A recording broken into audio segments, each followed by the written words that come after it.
You're listening to Achtung Millwall, broadcasting from the beautiful South Birmingham. Accept no substitute.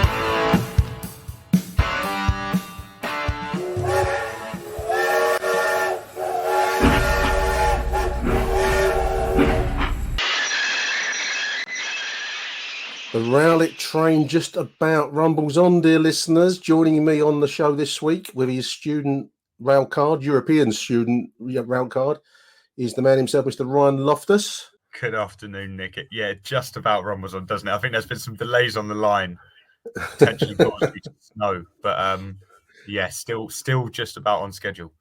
It's just about on the Jubilee line to Wembley Park.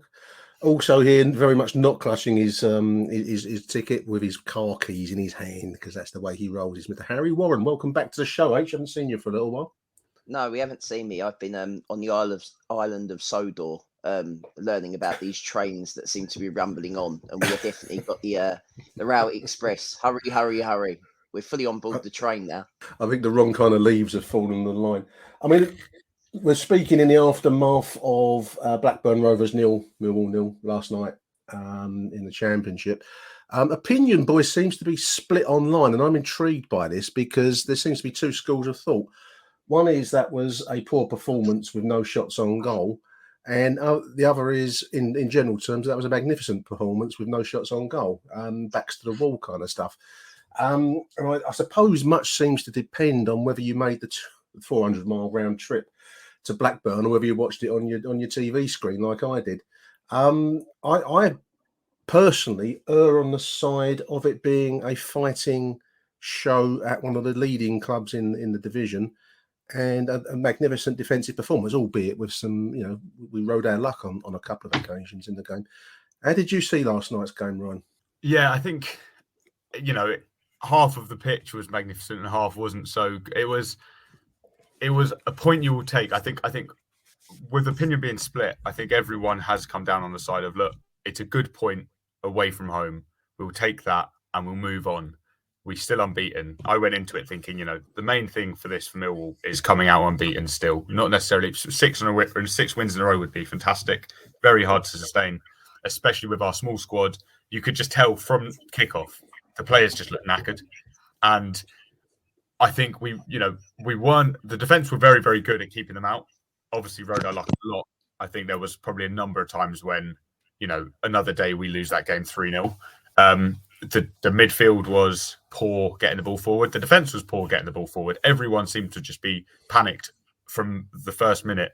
The ball was just, it's at my feet. What do I do with it? There were like 5-minute spells a couple of times in each half where we looked to try and get on the ball, try and build something, but there was just none of that. So I think you've got to praise the players in the context of the season. They're knackered. It's a small squad, same team going again and again and again, who are, they managed to keep out Blackburn. Okay, you get your bit of luck. You've obviously got Bart making a fantastic save. Yeah. It's just one of those. You write it off. You go, look, everyone in that team will know. No one performed as well as they could have done. Even Bart, made a couple of fumbles, but made up for it with the great save. But no one played as well as they could have done, but we didn't lose. And that's the most important thing. I think 6 clean sheets in 9 now, which earlier in the season, we looked like we couldn't keep a clean sheet to save our lives.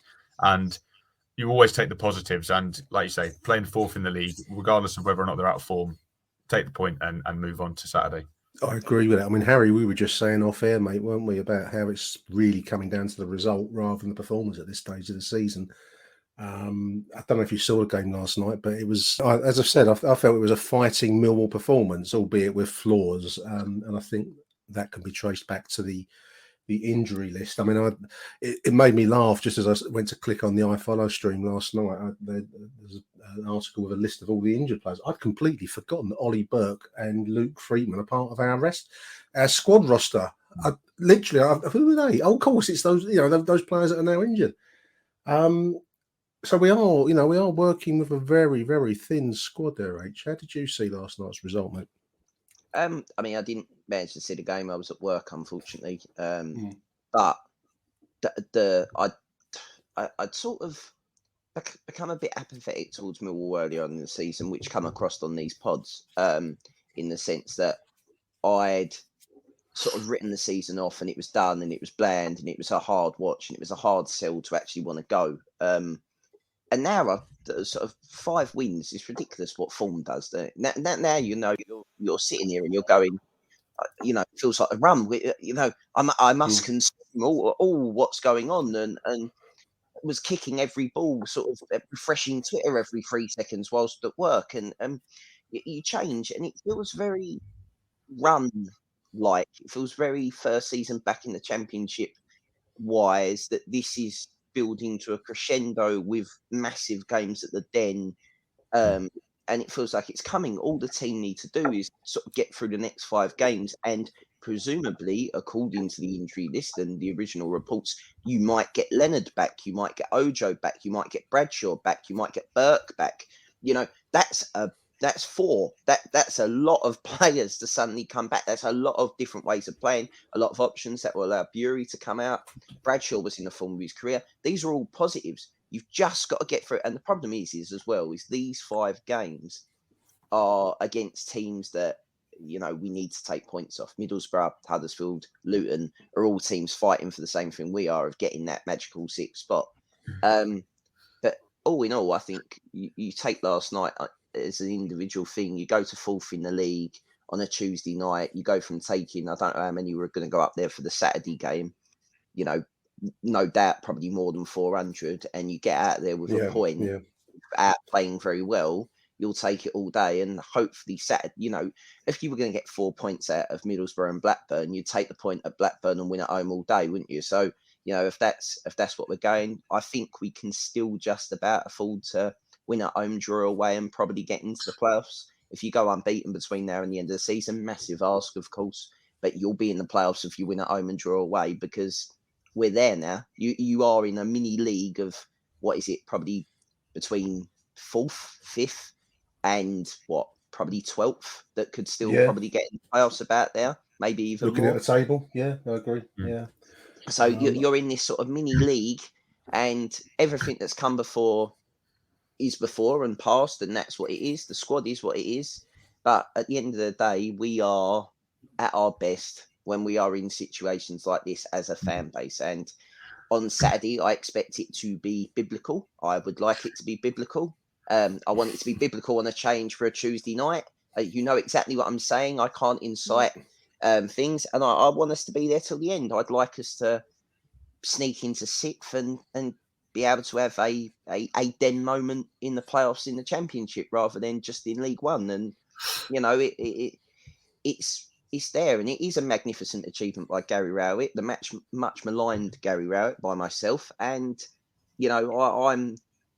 I've been proven wrong. I don't know how much of this is by Gary Rowett's design. I think some of the decisions tactically have been forced upon him by injuries, but at the end of the day, they're still getting the results, and it's a results business. So again, I couldn't care how we play as long as we win. I've said this all the time, and now he's winning, so I've got no problem with him. I mean, last night, Ryan, there was a very interesting tactical change at half-time. From what I've read, Dan Ballard had to go off injured, a groin strain. So Gary Rowett made that change at half-time to bring George Evans in and go 4-3-3. And I must admit, in those minutes after half-time, I thought we looked a bit all at sea. But I think it takes a brave man to put right the error that you've just made. And obviously then Pearce comes in, who did okay, actually. And again, just to touch on Harry's point, the much maligned Alex Pearce. I mean, he did a job last night. The whole defence did a fantastic job overall, including Bart, who was my choice of man of the match for that wonder save. But the 4-3-3 wasn't working, and he changed it back. I think you've got to acknowledge, if he sees an error, he'll do his best to change it. I mean, he's having a journey, isn't he, Gary Rowett, this season? Yeah, I think when he started, people praised his substitutions. They said, he had a knack of putting people on and then making an impact in the game. And I think maybe that started to go a little bit when the squad maybe started, maybe not get a bit stale, but when it was you're looking at the bench and the thin squad comes into fruition, you need to change a game, and you got George Evans as the only option really to come on.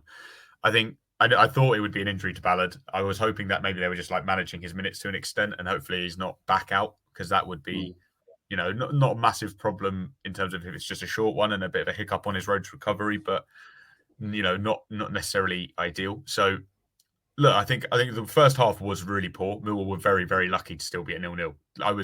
it was such a stressful game to watch. And like Harry was saying, It was, as soon as you're in a yeah. bit of form, everything matters more. Like I was a bit like Harry, I was still back in the side and everything, but you're going to Millwall games and you're kind of going, well, the season's petering out now. But like, I care if we win and I don't like it if we lose, but it's not affecting me in the same way. Whereas yesterday, I think for 85 of the 90 minutes, Felt just sick. with my head in my hand, I just could not bear it. But after 20 minutes, I was we just need to get to half time. We just need to get to half time. And so it's fair enough, I think, rather than just making the straight swap and putting Pearce on and going as you were, maybe change it up. Blackburn had way too much space in the midfield. I think it was Giles and Buckley, a couple of their young players coming in, and they just had so much space that can make the change. And yeah, like you say, wasn't working at all. React, and that looks bad on a manager. Like it looks like he's made the wrong decision, but then you get the explanation of he's been forced into one. He's tried to change the game. It's not working. There's no point just blindly persisting with something and costing your side the game. So to put Pearce back on, and Pearce was all right. I think he should have. It should have been a penalty for his foul on. I think you're right. Yeah, I think you're right. Where he just took a massive swing. It was an odd one because the player did kind of go down, and so I wasn't sure. It was hard to tell exactly how much contact there was, but he did just swing his leg at him. And we've seen those given, Ryan. That's the cliche, mate. Yeah, in real time, I thought it was a penalty. The first replay, I was like, maybe not. Second replay, I was like, oh wait, yeah, it is. So we were lucky with that. We were potentially lucky George Sauer didn't get sent off. I think a yellow card it was a strong yellow. It was one of those deep yellows that you get, like really Orange. Nice mustard of Like an orange card. a nice mustard of a real Tory lover, the sort of chinos they wear. The corduroys, that's what you're thinking of. It's that deep yellow that that was lucky. I thought maybe it was his uncle playing lino and let him off with one. But like you say, we rode our luck, and that's what you need. I mean, Blackburn, how Gallagher missed that chance in the first half, I don't know. They should have had it. They should have had a couple in the first half where they were very, very close. And then Bart's save was just unbelievably phenomenal. I was watching it with my girlfriend's dad, and he obviously doesn't watch Millwall at all. So I was explaining to him, the commentators, I think, were saying at one point, Bielkowski's, he's a very good goalkeeper, isn't he? He's a very well liked one player of the season back to back. And I was explaining to him, I was like, he's really good. People ask why he hasn't gone higher, because there are massive flaws to his game that don't necessarily matter when you're at Millwall. Like, he cannot kick. His distribution is awful. And he's not great in the air. And I said that to him. I said, look, he is not great in the air, claiming balls. He can look a bit suspect. Quite often we see that quite a lot this season. He can't kick very well, but his reaction saves are second to none. And then within 5 minutes, he drops the ball out the air and takes out Cooper. And then 2 minutes after that, he makes an unbelievable reaction save. And I was like, well, thank you, Bielkowski, for making my point for me. But that's why he's on the side, and that's why Millwall fans love him, because in those situations, that is a point gained. That absolutely, that was a goal saved. Yeah, that is potentially one of the saves of the season, and it's not just hitting; he's moved his arm towards it. Like it's a world class save. I think the way you describe Bielkowski is it's technically not great, distribution poor, commanding of his area poor, but shot stopping, reaction saves, there's not many better, and that is why he is in this division. But then that's also why you go, when you see the quality of goalkeeper that are like number twos at the Premier League level, and I sit there and I go, fucking hell, there is some really poor goalkeepers that are in higher divisions than Bart Bielkowski, because now with the way our football's going, you've all got to play out from the back and whatever. He would literally be the perfect. He would be a perfect Burnley number two, because he'd just launch it and that'd be fine. And that's all they wanted to. Well, actually, you can't really do that very either. Good at launching No. The interesting thing, but suits how Millwall play perfectly. We play deep with the back three in front of us. He does not need to distribute. It doesn't matter. He's there to make those sort of saves, and that's what he does. If we were a different side, if we wanted to play out from the back and build things up, we'd have George Long in goal, because George Long is exceptional with his feet. His delivery, you see him warming up or in the cup games he plays, he can, on his left foot, get a ball and he can ping a pass to the striker, to his toe, like Ederson does at times. He's fantastic at it and he's a good shot stopper. If we were a different side, he might be our number one. But the way Millwall was set up, it's Bart, and there is no reason that should ever change. And we are eternally grateful, because 10 times a season he will make a save like that. That will either win us 3 points or win us one. And that in this situation is so important. I think you can compare the two seasons So let's compare the first season back in the Championship under Harris. The reason that we didn't get in the playoffs was Jordan Archer. Let's absolutely make no mistake about it. Go back and watch season highlight videos. Go and think, I think I've done it before. I think I said he cost us 18 points. 18 points was Millwall finishing, I think we finished 8th or 9th. We could have comfortably been 3rd or 4th without Jordan Archer, with a competent goalkeeper, as I class it. Fantastic that we've got Bart, and long may it continue. Long may that knee hold up that held him upside in the first place. And we couldn't afford to lose Bart. I mean, there's a few players in the side that have been injured at points in the season and touch every piece of wood you can find around you, Millwall fans listening to this, that he is still fit. Your assessment of Bart there, Ryan, technically not brilliant, but gifted on instinct. I think that almost sums up Millwall Football Club as a fan base and as a concept. There's a reason we like him, isn't there? Emotionally irrational. Swaying. Given some moments of genius and then dire misjudgments. But I interrupted you, Ryan. Sorry. I think the Ballard injury, hopefully it's not a bad one. Hopefully it's just, look, we didn't want to risk him for the last 45 minutes, is a very good example, I think, why people may need to temper their expectations with all these players coming back. Obviously, Harry, you mentioned, we're looking at maybe Leonard, Bradshaw, Ojo. Bradshaw, they mentioned, didn't they, last night? Yeah, and there's a video. Ojo's obviously back in training with Leonard. Yeah. They're doing a little 1v1. But there is I think people need to temper how fast these players can come back. I think Ballard has probably been rushed back because Hutchinson came out. Obviously, he played for the under-23s. He played a little bit. And then he's 90 minutes straight in because Hutchinson's injured, which is fair enough. You've got to do that. But he's played 45 minutes and potentially picked up another injury. And that's why, especially the players coming back, Ojo has had injuries before. Leonard is, massively injury prone when he wants to be or when he needs to be. But we have to, although they'll be back and available, like I've heard people, saying, if they're on the bench, they shouldn't be on the bench if they're not fit. They shouldn't be. Why are they even in the squad if they can't play? Because sometimes players can play 30 minutes. That's fine, but they can't necessarily play 90. Like it's a very different thing. If you've not played football, like what will it be for Leonard? It will be 5 months. When did he go out? In November, maybe 4 or 5 months. If you haven't played professional football in 4 or 5 months, he can't just turn around and play half a game for the 23s and then play 90 minutes in the Championship. No, you're going to. Let's be honest about that. Like, there's fitness. You can do all the pre-season work in the world. I mean, like, there's people that, me and Ryan play for the same Saturday team.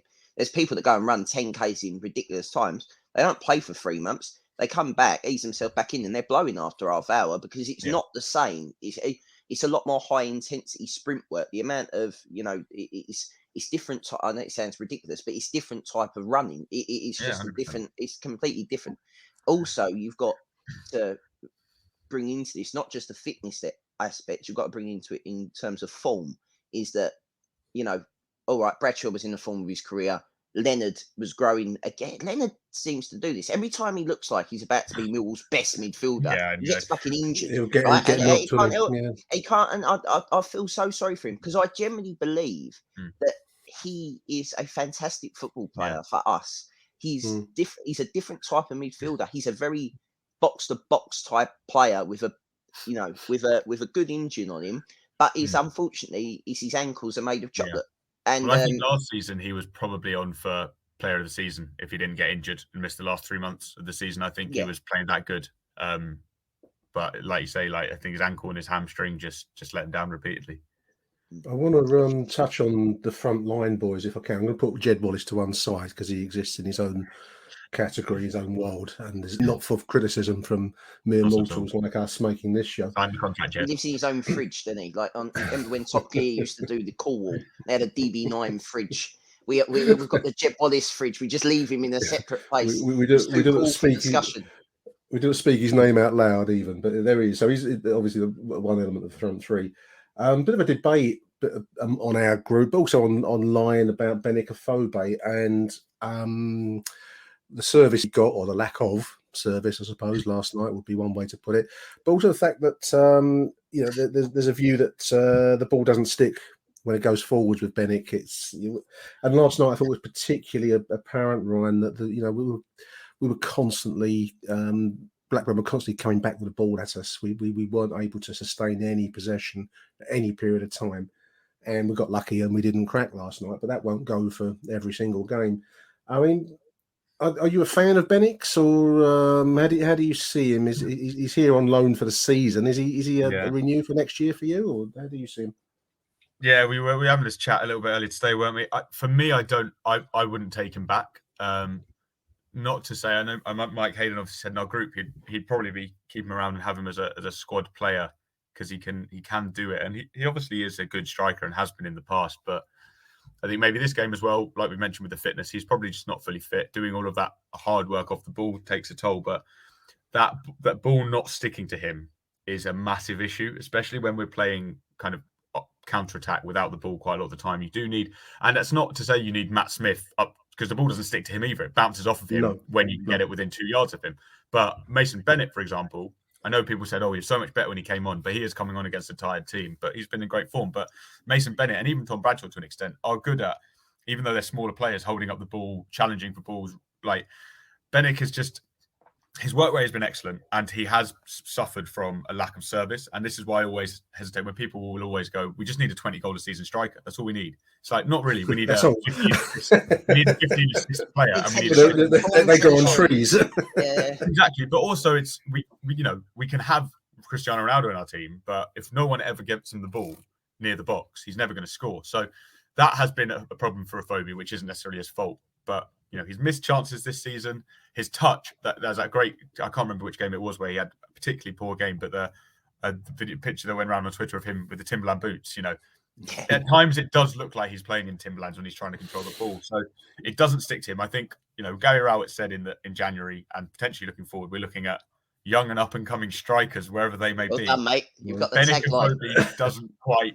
Yeah, that's the motto at the moment. But Benicovi maybe doesn't fit that mould. And if you look at someone like Alafe, who's out on loan, do you go for Benic, who may not reach 10 goals this season? How important is it that we get him back when you've got Alafe, who, if Alafe gets 5 goals, and is a lot younger and gets a season of Championship football under his belt, that's probably a fair trade? I think a lot of people would say. Yeah. People are enjoying seeing the young players in the team. Bury obviously has gone off the boil a bit because it's. Again, this is probably why Rowett was hesitant to put him in as much, because it's a big jump for a player who's never played Championship, start playing 90 minutes week in, week out. Achtung, Millwall. People like seeing the young players. So next season, I would not take Benicovi back, even if it was on a free. And I would say, look, we're going to play Alafi and we're going to go for it. And obviously try and bring in another striker as well, ideally. But that would be my side of it. I think he's done well. He's bought into the Millwall ethos and people like him. And I'd wish him all the best in his future. I don't think he'd leave with a bad reputation at Millwall, not at all. But I'm not sure he's ready to step down to be a squad player yet, in terms of his ambition. And I don't think Millwall need him as their first choice striker anymore. For me, I'd compare. This is going to sound ridiculous, but bear with the point because the point is important. Look at Manchester United, right? So Manchester United have spent a lot of money on players over the last 9 years. You compare them to Manchester City, who have also spent a lot of money, but they have a plan and a style of play and a pattern of play of how they want to play. So Manchester United in the summer went, we're doing all right. We finished second. You know what we need? We're going to throw the way we play away, and we're going to sign this marquee signing, the 37-year-old who used to play for us, who was decent when he played for us, probably the best player in the world, won everything, right? But it don't work because they can't get the ball to him in the way that they need to, and they can't press, and then they've got a coaching that they can't make. Millwall have got a style of play. Benicophobia doesn't really suit it. Tom Bradshaw, who has been slagged off for a long period of time last season for not getting any goals, all of a sudden we go to a 3 up front, and Tom Bradshaw's a bit more of a mobile striker, isn't a proper target man, but also isn't a quick striker, but it's quick enough and a little bit physical to do the rough stuff, and he's very good at pressing, allows the 2 players that we play wide, either it be Wallace, Bury, Bennett, whoever, even Nolly Burke or whoever, whenever they're fit, allows them to go and do their little bits of artistry because he's always putting pressure on the press. We're turning into a counter-attacking team, and people need to sort of understand that, Rowett likes playing passing football, but he also likes quick transitions and breaks. And when you've got pace and you've got a front three, you've always got to be worried about the mobility. That's why we've scored the goals that we have. That's why that's why when we went to Derby, we could score. That's why we created so much, and they missed chances because the front three can literally go anywhere across that front line in that game, and they did, and it worked. So we need that type of striker, and I don't think that Ben Kofobi is that type of striker. Maybe he would have been 5 years ago, but he's definitely not that here. That's it. I think what he is very much. There was the one chance. I can't remember. I think Billy Mitchell played the ball through, and he was given offside. Kofobi, but I didn't think he was. Yeah. But I didn't think he. I thought he looked onside, but he didn't quite reach the ball. I think that is the striker Kofobi used to be playing. You look at the sides who did well at Wolves and Bournemouth. They were possession-based sides that were higher up. Like Harry says, when you're a counter-attacking side, you need a different profile of striker. So I think Kofobi was that. Balls played through the defence, running in behind onto them. He used to be, not electric quick, but he used to be quick. I think he's just not as fast as he was, and now so he needs to be feeding on the last shoulder of the defender. And Millwall rarely play like that. There are occasions when we do get those sort of chances, but I always say it. How often do you see Millwall players slid through and go 1-on-1? We just don't score goals like that. That's not how we play. So when we have strikers who are designed to do that, it doesn't really work. So Bennett has done really well. And his work rate is good. He's still a good presser to an extent. But yeah, I don't necessarily think, especially for that game yesterday, there will be a chance still for the rest of the season where we will need him and he'll score goals, I'm sure. But for yesterday specifically, he didn't fit the bill. And I think we did see, I know he's coming on, like I said, against a tired defence, but Mason Bennett did that a lot better. He gets the ball, he draws fouls, he's much better. He's a power player. I like it. He really wants to get the ball and give it immediately. If he's not getting it and can get a shot off within 2 touches, he wants to give it away. Bennett will get it, hold it, draw in a defender. He's really started to beat men as well, which he used to do. Then he's faded off a bit. I think injuries they'll play in your mind a bit. You don't necessarily want to take a player off just as you're coming back from injury. But when he's in form, Bennett, he won that foul, skipped past one defender and was about to skip past another before being brought down. That's what we need really to slow the game down, draw a foul, keep hold of the ball. Whereas Bennett, it does bounce off of him a lot. And when everyone else is 20 yards away from you, you can't really have.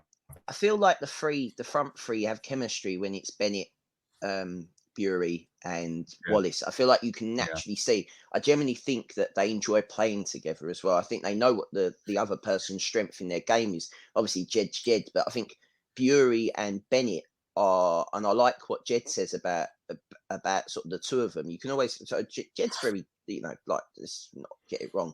Jed sort of gives you insight into the club without really meaning to, I think, sometimes when he gives interviews, because he's like, in training, Bury and Bennett are on fire. Well, you can see because they're in the form of their careers. Like, they've not had this kind of, at their Millwall careers, obviously Bury's really young, but the stuff that Bury does is very reminiscent of a young Jed. If you probably watch the two of them together, if someone's got more time than me to cut it together, but you look at those kind of runs that they make, and Bennett just reminds me, Mason Bennett at Millwall has always been the nearly man for me. There's been flashes and there's been games where he comes on and he looks like a thing.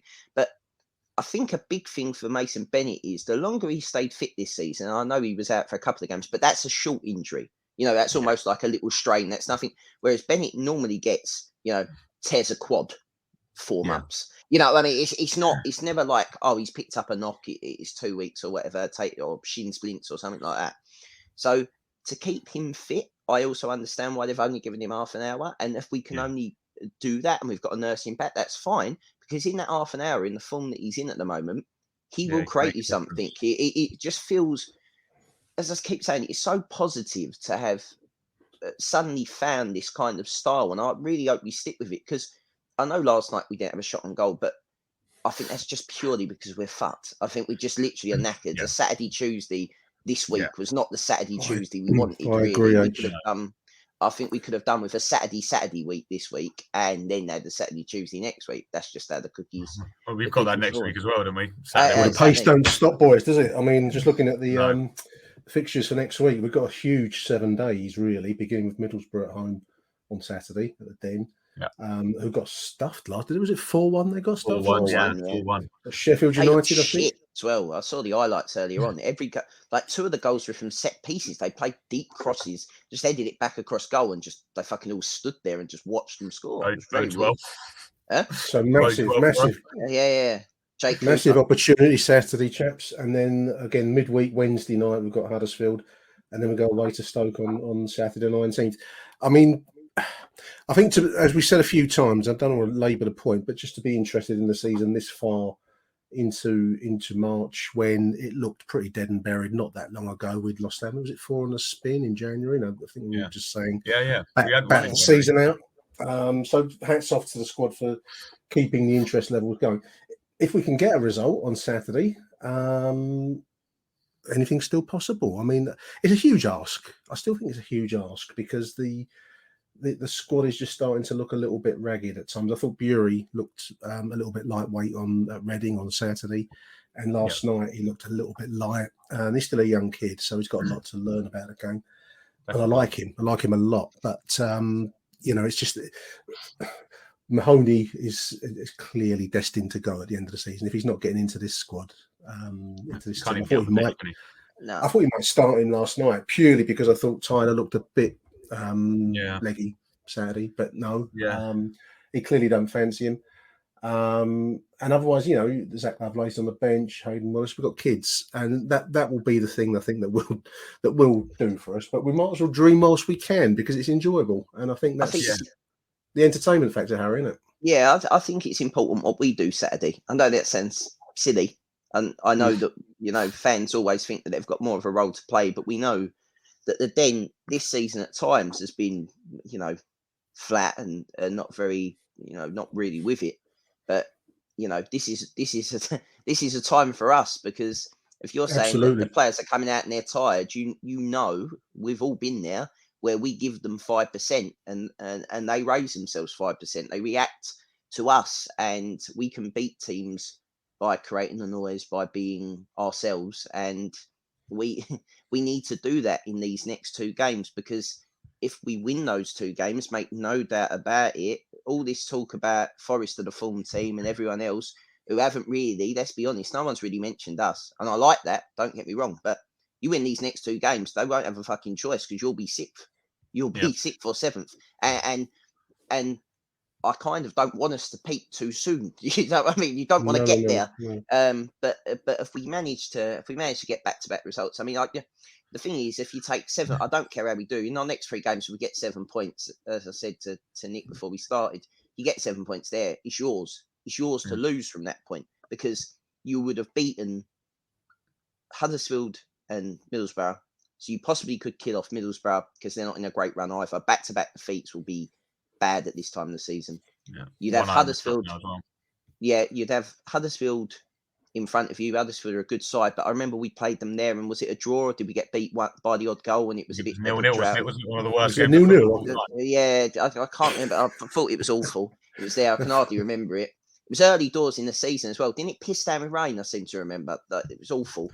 And then we've got Luton and Luton and Stoke as the next 2. I mean, just 2 easy non-category A games back in the day. But they're all hard games. But win the 2 at the Den if we can, and go from there. And we'll reassess, and maybe we'll have maybe 2 or 3 more that are fit enough just to get to the bench, and then we can go from there. But Saturday, we win Saturday. You know what Twitter's going to be come 5:30. It will literally be, Rowett Masterclass, book your Wembley tickets, HMS Pistol League. It'll be literally all of that. And I love that. I want that. And I've got to say thank you to the squad because, it reawoken my sort of, slumber through this season. Mojo. Now. Harry's got his mojo back, listeners. He's got his mojo back. If you saw Gary Rowett now, he'd shake him by the hand. Yeah, that's what I suppose so. I think even the best managers in the world, your Rowetts, your Mourinho's, and you put him up there with Harry. Yeah, you just put him in the same sentence Jose there, okay? Twice a European Cup winner. Yeah. Well, Mourinho and Rowett play the same style of part of the block football at times. So I suppose if the Portuguese shoe fits or the espadrille or whatever. But I think even Guardiola, Klopp, and all these Conte, name who you want, they all go through stages of sort of meandering through seasons. What really matters is when they come to crunch games, they get results. And for some unknown reason, our side at the moment basically took that rallying cry at Fulham. And maybe we'll look back at the Fulham game as a turning point where we had sort of 2 chances where if we'd taken the chances, we could have got a point at Fulham. Yeah. And it almost was like a wake-up call going, well, we can't just sit back all the time against better sides. We're going to have to do something different. And we have, and it's worked. And, all right, there's a limit to how long it can keep working before teams change again. And we'll have to tactically develop from there. But isn't it nice to play with, pace on the counter-attack? Just like, I don't, as we said before, it don't have to be 4-4-2. Just show us something a little bit entertaining. And that's the balance. That pace on the counter-attack was what worked when Gary Rowett first came in. Obviously, it was like Romeo and Jed just down the right, bombing forward. It was, Bennett to an extent and Bradshaw. And we were just like containing teams and just ripping forward. And it's working, but I think that if we can, it's all about keeping momentum now. I guess at this stage, the club are doing really well at, I think it's kids for a quid, isn't it, on Saturday against Borough? And I think it is. Yeah, I think it is. Yeah. Through the door, and like Harry says, it's been quiet at points at the Den, and it's been empty. No, not completely, but it's been dwindling at least. If they want to harness this momentum, keep it going. Middlesbrough is a tough game. By April, by the beginning of April, our season might be defined. We've said this before. Again, you never want to call it too early. Like it's a tough month. If, like Harry says, if we can get 7 points from the 3 games, that's phenomenal. Even if we come out with 5 or how many? Yeah, 5. That's probably not bad. It's all about keeping yourself in the running, I guess, at this point, because teams will be having a good run now and drop off, or teams will pick up form. Like the Championship's just so unpredictable like that. You don't know where people go. So for Millwall, you can't really focus about, this team in form, that are they doing well? What are they doing? Because we did that before, and it just doesn't work. All you can focus on is your own performance and your keeping momentum. And I think the squad's character helps maintain that momentum. I think the consistent lineup with the small squad helps that to an extent. Obviously, it comes a point where we run out of legs, but hopefully the players coming back in from injury, the home crowd will boost the team, you'd hope. I think that the away games on the road are where you'd worry. So I think we've got the midweek game at home next Wednesday, which is positive because at least they'll have the crowd there to kind of keep them going, and we have an extra day to prepare, I guess. It's just about maintaining that momentum, getting players back in, and like I say with yesterday, it was just not losing, just maintaining, being unbeaten, because then you have always got the hope of, we get another win, we nick another win. And I was looking at the run from obviously our season back in. A lot of those were won by 1 goal. Under Harris, we didn't score loads of goals under Harris anyway. Like Harry says, 4-4-2, it doesn't matter the shape of it. We're a similar team then. We were battling, still relatively counter-attacking. It doesn't matter. We weren't blowing teams away in that form. We weren't like a Fulham going 3-0, 4-0, 5-0, 4-1, 3-1. We weren't like unbelievable. We just weren't losing. And we were nicking games. We were getting a goal and stealing it and shutting teams out. And that's what Rowett's sides are good at. And like I say, the defence picking up and starting to get clean sheets makes that easier. If you're not conceding goals, the worst you can do is draw. So I mean, I remember in that 17 game unbeaten run, I remember that we sort of had a week sort of like this where we went away to Barnsley and it was like fucking snowing, freezing cold. Marshall scored a worldie. And then the next 2 games we won by goals in the first minute. Like I think we beat Brentford where we scored in the first minute, and then Sean Williams got one randomly in the first minute, and we sort of had taken 9 points back to back, and we hadn't really played well. We just defended really well. We just went 1-0 up and just went, fuck that. Right, we're cool. We're happy with this. Let's it's like take that. Reading and Sheffield United, 2 set-piece goals, get the job done, move on from it. It's not QPR in this run. QPR has been the only really good attacking performance, really. QPR is a game where we could have won 4 or 5-0 because we were just absolutely all over them. All the others, Cardiff, I mean, people forget this run started with that win at Cardiff. That was a win people were moaning about. It was a rubbish. I was moaning. But it was an awful game to watch, even though we won it. It was just dreadful. And everyone looked at that and went, well, we're not up to anything. Like, okay, we beat Cardiff, but they looked even worse than us. So how bad can they be? That's what started this. And we had a great game against QPR after that. And then since then, it's been a decent display against Derby that we ground out. And then 2 1-0s with Jake Cooper headers that we've just really, really ground out, defensively solid. So to get a 0-0 now, the fact that we're not scoring goals, we've never scored a lot of goals under Gary Rowett. We just never have. So we can't expect to all of a sudden, okay, you might expect a shot. But you can't expect now that because we've got a couple of wins under the belt, we're going to be getting 4 or 5 goals. You know, I'm not saying people are expecting that, but it's just knowing where the team is at, I guess, to an extent. The thing is, you still get fucking, whether you win 3-0 or you win 1-0, you still get 3 points. It don't matter. And they're the thing that matters. You know, spoken like a true manager, Harry. It don't matter. It really doesn't give me matter. your score predictions, boys. Score predictions for Saturday, Harry. What's your score prediction? Middlesbrough.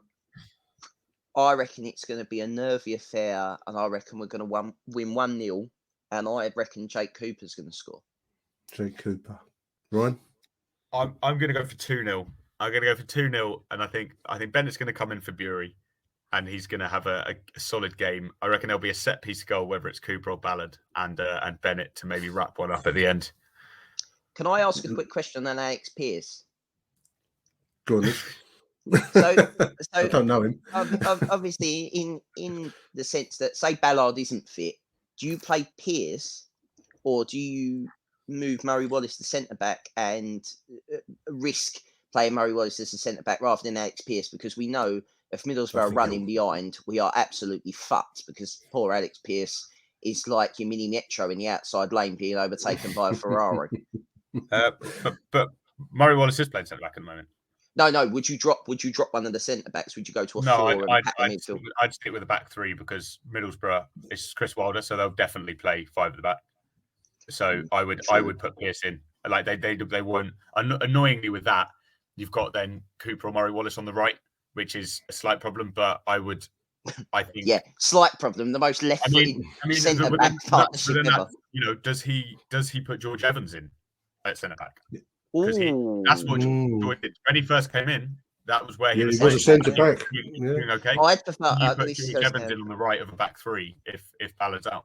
Actually, I don't mind that in a sense, because then at least George Evans is a passing centre back, so you're not going to loop. In theory, you're not going to loop it. What you lose by him being a defender, you gain in kind of this idea of playing out. And Cooper's better in the centre, and Wallace is better on the left. So, you know, rather than losing what you lose, well, maybe obviously Wallace would be the same place, but rather than losing what you do with Cooper, who's been playing really well lately, just put if Ballard's not fit, hopefully they just took him off as a precaution and he should be fine. If not, I would expect to see Evans at centre back, and then also it gives you the flexibility to look, if it's going well or not going well or whatever he wants to do, bring Evans out of defence. But yeah, I think that could be a possibility, and I think like I said, I think Bennett will come in for Bury, and there we go. We shall see, gentlemen. We shall see. I'm going to go for a 1-0 win for Millwall Saturday. Jed Wallace screamer. Jed Wallace screamer. I don't care who scored. I really don't care. Jake Cooper. Don't goal from them. We can score in the first minute and fucking literally have no more possession. Enough is Harris. I don't care how it goes in. And I also think that the Den will play its part. If we can get a win Saturday, then, as the old Japanese samurais just call it, the kamikaze wind is behind us. You get that kind of mania that only Millwall can muster going into April. I wouldn't want to be on a wayside coming in with the kamikaze wind rolling around South Birmingham. There we are. The incinerator breeds.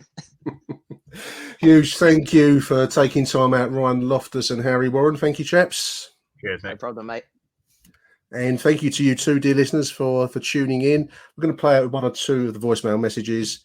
And until the next show, which will be at the weekend, it's Arrivederci Millwall. Bye for now.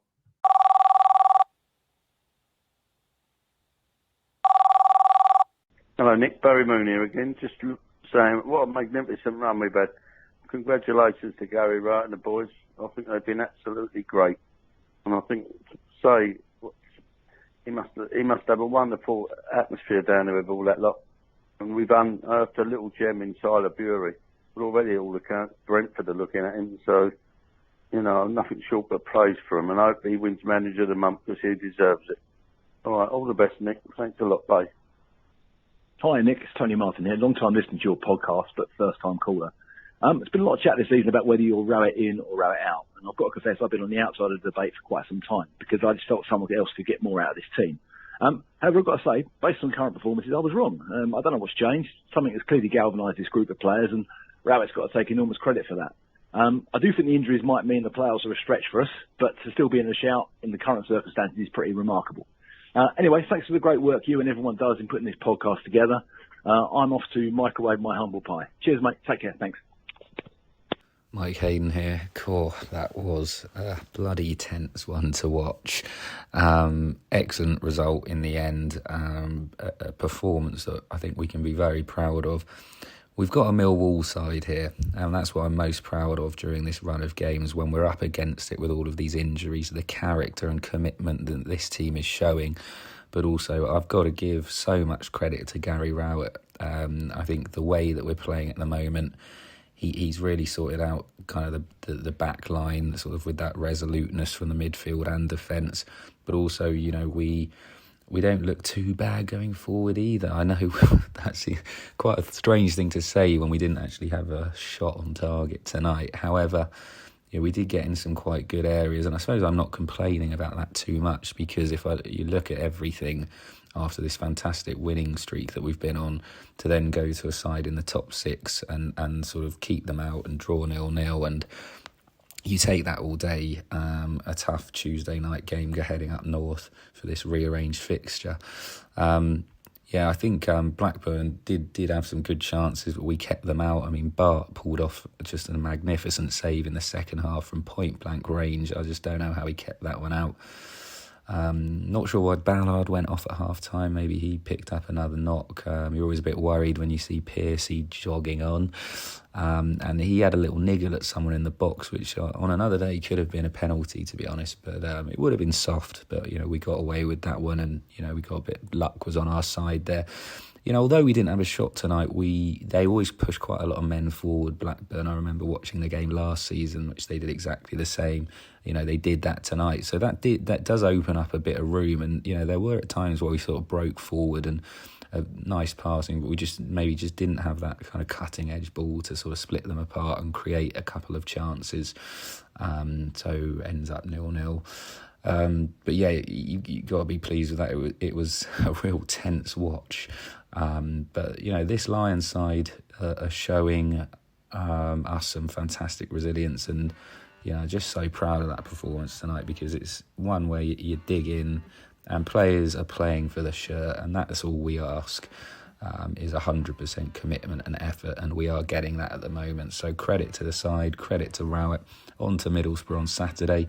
Hopefully they can rest up as much as they can, and let's see how we get on against Borough. And I'm not going to mention the P word, not going to mention it. Come on, you lads.